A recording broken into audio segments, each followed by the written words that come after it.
Assalamualaikum warahmatullahi wabarakatuh. Perkenalkan, nama saya Budi Kurniawan dari SDN 2 Mekarwangi, Kecamatan Talegong, Kabupaten Garut. Pada video kali ini, saya akan menyampaikan aksi nyata tentang perumusan pemahaman bermakna topik perencanaan pembelajaran SD. Adapun tahapan-tahapan yang perlu kita lakukan diantaranya sebagai berikut. Tahapan yang pertama adalah memilih tujuan pembelajaran dari alur pembelajaran yang sudah dirancang.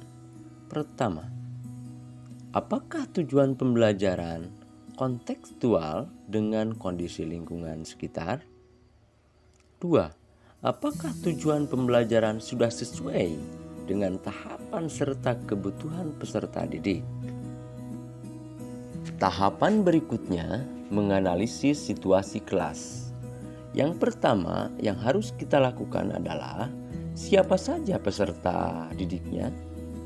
Yang kedua, sumber daya apa yang tersedia untuk proses pembelajaran.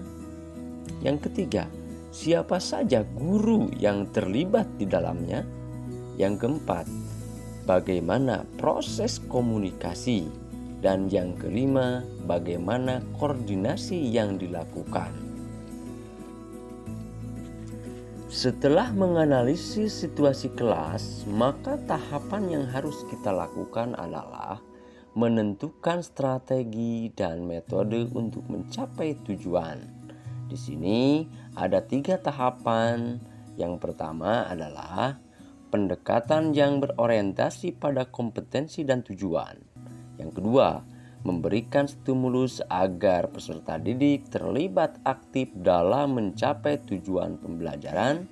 Yang ketiga, memilih metode pembelajaran dan konsep pedagogis yang akan digunakan.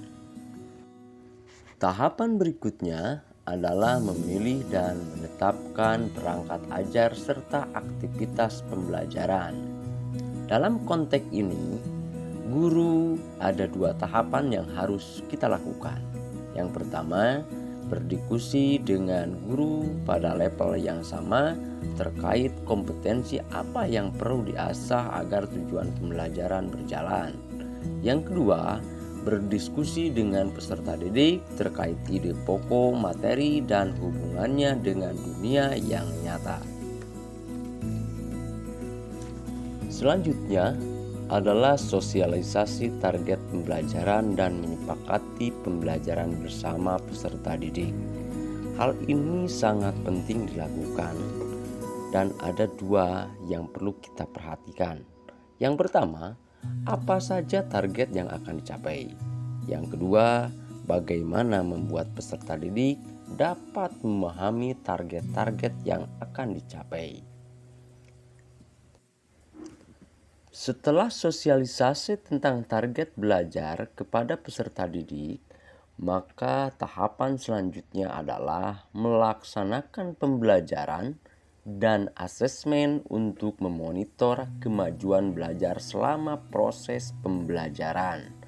Ada 2 kegiatan yang perlu kita lakukan. Yang pertama, guru memberikan umpan balik kepada peserta didik secara intensif.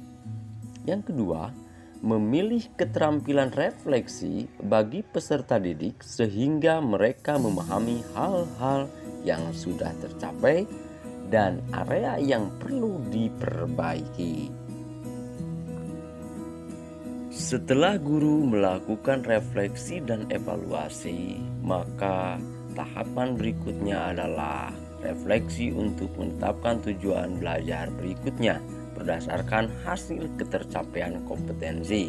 Jadi, guru melakukan evaluasi melalui kegiatan wawancara, umpan balik dari rekan kerja dengan memberikan kuesioner.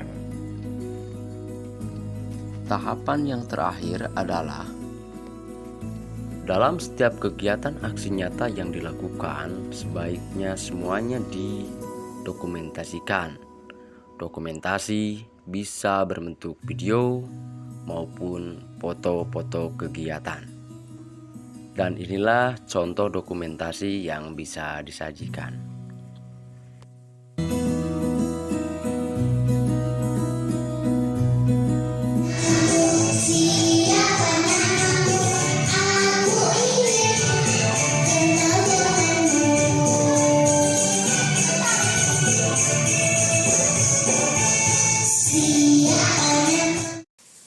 Terima kasih telah menyaksikan video saya.